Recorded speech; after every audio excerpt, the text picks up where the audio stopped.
आखिर आपने 8 साल में देश की इकोनॉमी को बर्बाद कर दिया, इसीलिए आपने अग्निवीर को लाया। इन्फ्लेशन करप्शन के बराबर है। मैं रात में और मेरे बच्चे भूखे सोते हैं, मगर देश में 215 बिलियनर पैदा हो गए।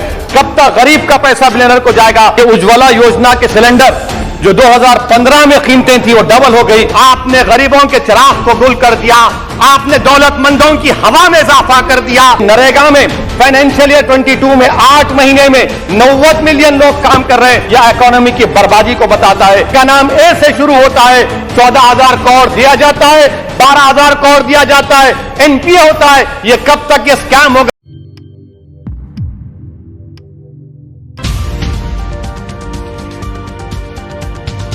अस्सलामुअलैकुम, आदाब दोस्तों। मैं हूं शम्स सईद और आप देख रहे हैं न्यूज़ हर खबर आप तक। दोस्तों, जो खबर मैं आपके सामने पेश करने वाला हूं वो बहुत बड़ी खबर है और बहुत ही सेंसिटिव मुद्दा है। मोदी सरकार से जानना चाहता हूं कि देश की माएँ आपसे सवाल कर रही हैं कि आपने उनके मासूम बच्चों को दूध और अंडे से क्यों महरूम करके रख दिया। देश का वो ट्रक ड्राइवर जो नौजवान है आपसे सवाल कर रहा है, उसकी आमदनी 2014 से नहीं बढ़ी मगर उसके खर्चे डबल हो गए। देश का वो प्लम्बर मोदी सरकार से सवाल कर रहा है कि वो 2 साल से बेरोजगार है, कोविड-19 से कर्जों में डूब चुका और एक गैस का सिलेंडर भी खरीद नहीं सकता। मोदी सरकार से देश की 50% आबादी जो नौजवानों की है वो उससे सवाल कर रही है कि हम 50% तो हैं मगर 28% बेरोजगार क्यों है? आपने हमारा मुकद्दर बेरोजगार क्यों बनाकर रख दिया? वो आज देश के आंगनवाड़ी वर्कर मोदी सरकार से सवाल कर रहे हैं कि हम 4,500 रुपये महाना में कैसे जिंदगी गुजारेंगे, और साथ ही साथ हमको कहा जाता है कि हम फ्रंटलाइन वर्कर बनकर रहें। देश की माएँ आपसे सवाल कर रही है मोदी सरकार से कि उज्ज्वला योजना के सिलेंडर जो 2015 में कीमतें थी वो डबल हो गई। आज वो कीमतों को सिलेंडर को रिफिल नहीं करा सक रही है। सर, वो आज गरीब घरों की महिलाएं देश के प्रधानमंत्री से सवाल कर रही हैं कि जो कॉस्ट ऑफ बेसिक ग्रोसरीज था वो 68% इजाफा क्यों हो गया? मोदी सरकार को उसकी खबर है या नहीं? आज इस देश का मजदूर मोदी सरकार से सवाल कर रहा है कि 2015 से उसकी तनख्वाहों में सिर्फ 22% इजाफा हुआ है मगर price of essential food item से 50% इजाफा हुआ है। सर, देश का गरीब जो आज भूखा सो रहा है वो देश के प्रधानमंत्री मोदी से पूछ रहा है कि मैं रात में और मेरे बच्चे भूखे सोते हैं, मगर देश में 215 बिलियनर पैदा हो गए। कब तक गरीब का पैसा बिलियनर को जाएगा? वो गरीब मोदी सरकार से सवाल कर रहा है।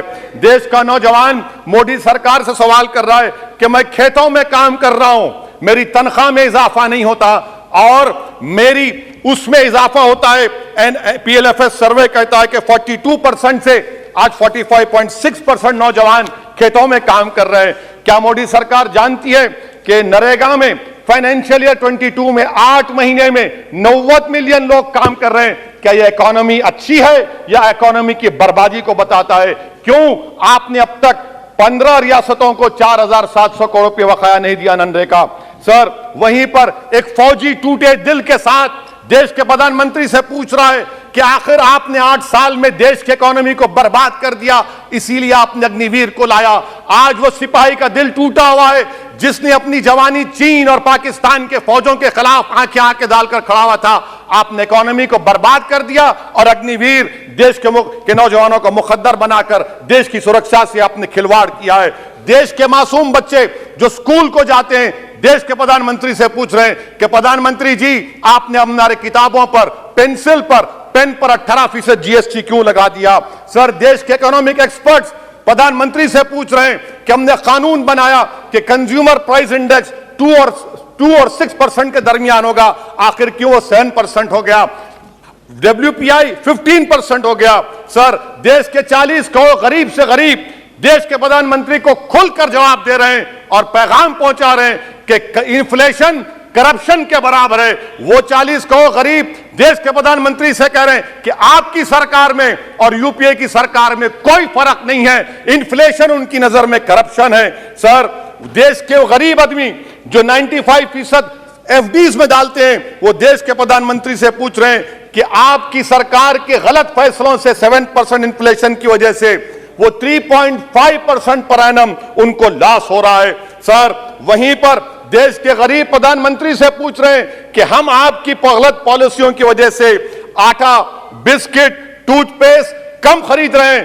देश के वो लोग जो कर्जों पर घर और गाड़ी लिए थे, उनके 1% लोन इजाफा हो गया, क्योंकि आपकी तरफ से गलत पॉलिसियों की वजह से आरबीआई ने 0.9% बढ़ाया तो बैंक्स ने 1% बढ़ा दिया। इस देश का किसान मोदी सरकार से पूछ रहा है कि 31 पैसे के लिए मुझे state bank of India NOC नहीं देता है, मगर आपकी सरकार ने ऐसे बड़े बड़े डिफॉल्टरों को 1,45,240 करोड़ रुपए आपने राइट ऑफ कर दिए बैड लोन के लिए। देश का गरीब, देश के सर आई एम कंक्लूडिंग, देश का गरीब देश के प्रधानमंत्री से पूछ रहा है कि आखिर वो कौन सा बड़ा सरमायादार है जिसका नाम ए से शुरू होता है। 14,000 करोड़ दिया जाता है, 12,000 करोड़ दिया जाता है, एनपीए होता है। ये कब तक ये स्कैम होगा? देश को बेवकूफ बनाते रहेंगे। सर, एफडी रेट्स 0.1% रिजन, but banks is making 0.8%. What is this? And in conclusion, sir, मैं खत्म करने से पहले याद दिलाना चाहता हूं कि हमारे फाइनेंस मिनिस्टर ने किसी एक बजट स्पीच में एक शेर पढ़ा था, यकीन हो तो कोई रास्ता निकलता है, हवा की ओट भी लेकर चिराग जलता है। मैं कहना चाहूंगा कि फाइनेंस मिनिस्टर साहिबा, आपने गरीबों के चिराग को गुल कर दिया, आपने दौलतमंदों की हवा में इजाफा कर दिया, आपने गरीबों के रास्ते पूरे बंद कर दिए। और शायर ने सही कहा था देश के प्रधानमंत्री के बारे में कि जो कहता था तारे तारे तोड़कर लाऊंगा, जो कहता था तारे तोड़कर लाऊंगा, उसने आसमान ही गिरा दिया मुझ पर। सर, ये इनकी पॉलिसी है। सर, कंक्लूड कर रहा हूं, ये इनकी पॉलिसी। सर खत्म करें दीजिए, खत्म करें। ये मोदी सरकार की पॉलिसी है। देख लीजिए सर, सिर्फ 50 एमपी बैठे, इनको प्राइस राइज से मतलब नहीं है, मगर देश की जनता का आक्रोश समझिए, गुस्सा समझिए। आपको समझना पड़ेगा, गरीब मायूस है सरकार से। Thank you. अंत में दोस्तों आपसे निवेदन है कि आप हमारे इस चैनल को लाइक करें, शेयर करें और सब्सक्राइब करें, ताकि आपको लेटेस्ट खबरें और अपडेट मिलती रहें। और साथ के साथ आपसे निवेदन है कि हमारे फेसबुक पेज हर खबर आप तक को ज़रूर लाइक और फॉलो करें।